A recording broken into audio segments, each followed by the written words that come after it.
दादांचं पण ice tea बनवतात थोडं म्हणजे काहीतरी वेगळंच बघायला भेटतं ते. आणि त्यांची देण्याची प्रोसेस पण एकदमच वेगळी आहे आपल्या धुळ्यामध्ये. असं कुठं ठेवले जात नाही जास्त करून.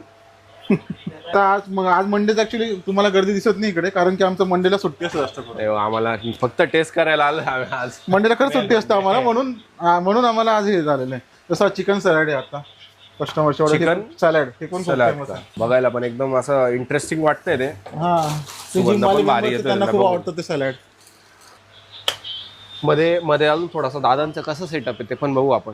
मध्ये या दादा थोडं गायडन्स द्यावं तुमचा किचनचा कसं आहे काय आहे? किचनचं सेटअप जसं आमचं व्हेज नॉनव्हेज सगळं दोघंच आहे किचन मध्ये. दोघं. आम्ही फक्त जास्त हे नाही केलं, फक्त फ्राय वेगळे केलेले आहे. तर तुम्ही बघू शकता. हे तुम्ही काय घेऊन चाललंय दाखव काय आहे? हे चिकन नॅशविल आहे सर, आमचं बेस्ट सेलर बर्गर.